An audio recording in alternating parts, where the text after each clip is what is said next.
Assalamualaikum warahmatullahi wabarakatuh. Kembali lagi bersama Cikgu Hazim di dalam SPM Matematik 2020. Okey. Jadi macam mana, apa khabar adik-adik? Sekarang ni kita dah kembali ke hampir kembali ke sekolah. Jadi kita tengok abang-abang, kakak-kakak SPM dah mula kembali bersekolah. Jadi sabar adik-adik untuk tingkatan 4.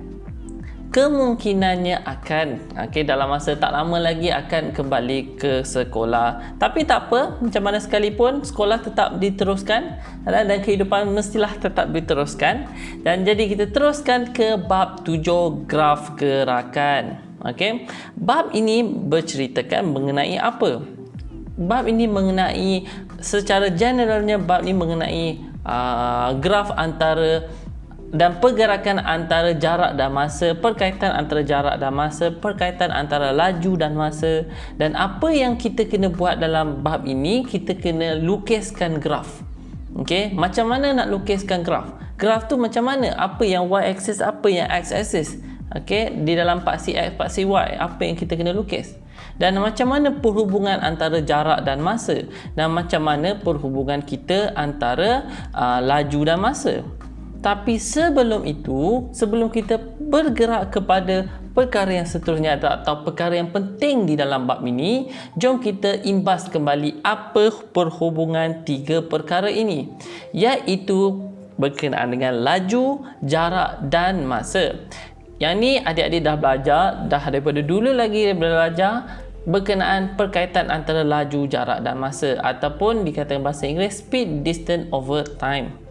Okey, so perkaitannya laju ialah jarak bahagi masa. Apa yang dikatakan maksud dia?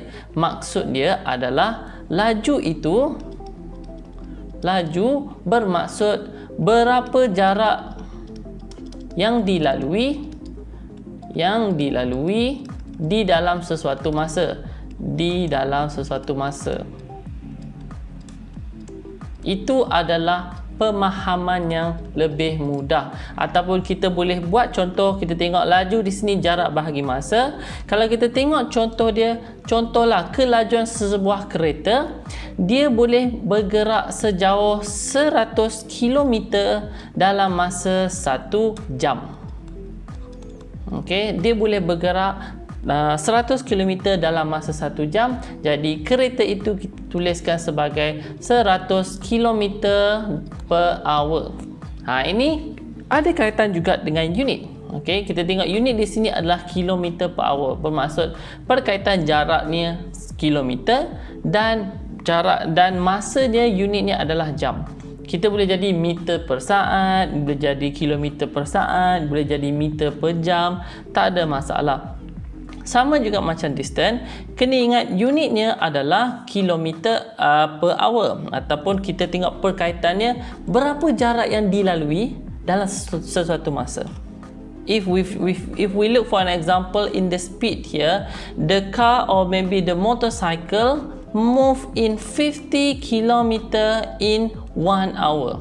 So we can say that dia adalah 50 km per hour. Okey, di sini saya tulis hour. Sebenarnya kalau dalam bahasa Melayunya kita tulisnya sebagai jam lah. Alright, kita tulis dalam jam. Tapi tak ada masalah. Selalu kita nampak dalam kereta ke, kalau kita tengok kat mana-mana ke, selalu ada nampak simbol kilometer per jam ataupun kilometer per hour. Okey. Jadi jom kita bergerak lebih lanjut lagi berkenaan dengan pemahaman kedua-dua perkara ini. Ini tak ada kaitan sangat berkenaan dengan lukisan graf dan sebagainya, tetapi pemahaman berkenaan dengan kelajuan dan sebagainya ini sangat-sangat penting di dalam graf gerakan ataupun motion graph. Pemahamannya bermaksud apa? Saya dah kata tadi, iaitu kelajuan ataupun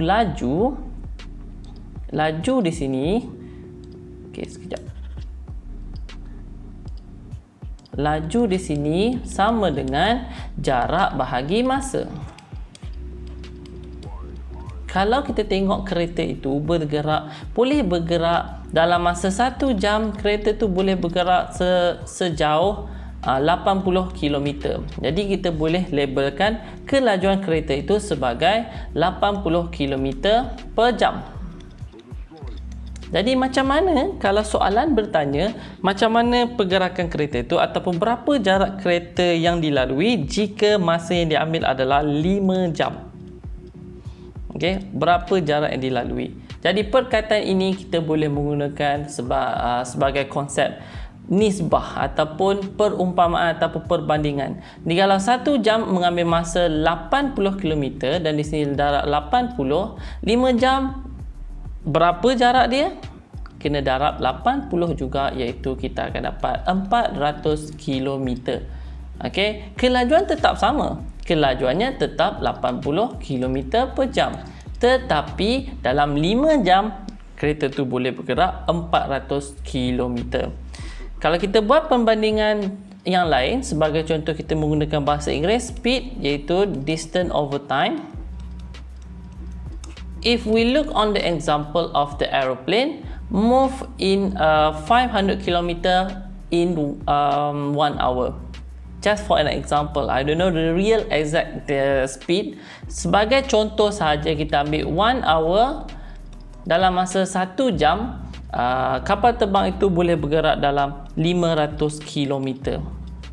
If the aeroplane move a distance of about maybe 2000 km, what is the time is taken to travel about 2000 km here.